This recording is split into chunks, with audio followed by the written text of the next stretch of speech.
আমি আজি সদৌ অসম প্ৰাদেশিক শিক্ষক টিউটৰ সংস্থাৰ তৰফৰ পৰা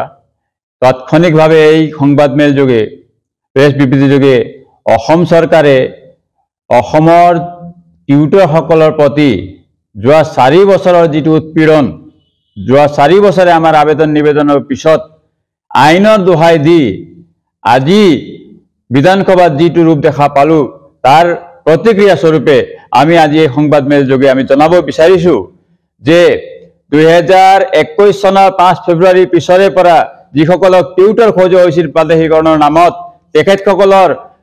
যিটো সমকৰ্ম সমবেতন লাগে বুলি আমি চিঞৰি আছিলো তেখেতসকলে আইনৰ দোহাই দি পেলাই গোটেইখিনি কথা আইনৰ ওপৰত পেলাই দিয়া আছিল যে আমি সংশোধনী আনি আপোনালোকৰ কাম কৰি দিম আপোনালোকক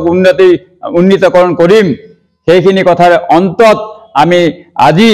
বিধানসভাত দেখিবলৈ পালো এই টিউটৰসকলৰ কাৰণে বিধানসভাত 6% তেখেতসকলে বৃদ্ধি কৰিছে অৰ্থাৎ 720 টকা 12000 টকা মাহিলী মজুৰি পোৱা শিক্ষক এজন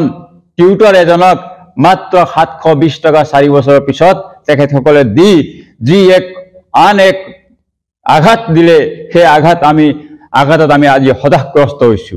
আজি আমাৰ শিক্ষকসকল পুনৰ এক হতাশাগ্ৰস্ততাই ভুগিছে তাৰ বাবেই আমি আজি সংস্থাৰ তৰফৰ পৰা আমি ঘোষণা কৰিব বিচাৰিছো যে আমাৰ এই যিটো আমাৰ ওপৰত যিটো প্ৰতাৰণা কৰা হ'ল যিটো বঞ্চনা কৰা হ'ল এই 4 বছৰ পিছত আমাক যি এক ৰূপ দেখা পালো চৰকাৰৰ যিটো পৰিকল্পনা আমি দেখা পালো তাৰ বাবে আমি ধিক্কাৰ জনাইছো আৰু আমি ক'ব বিচাৰো যে যদি ইয়াৰ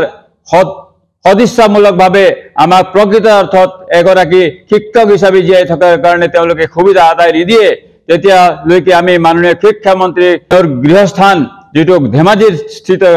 আমি বাসস্থান ঘেৰাও কৰিবৰ কাৰণে সিদ্ধান্ত সংস্থাৰ তৰফৰ পৰা লোৱা হৈছে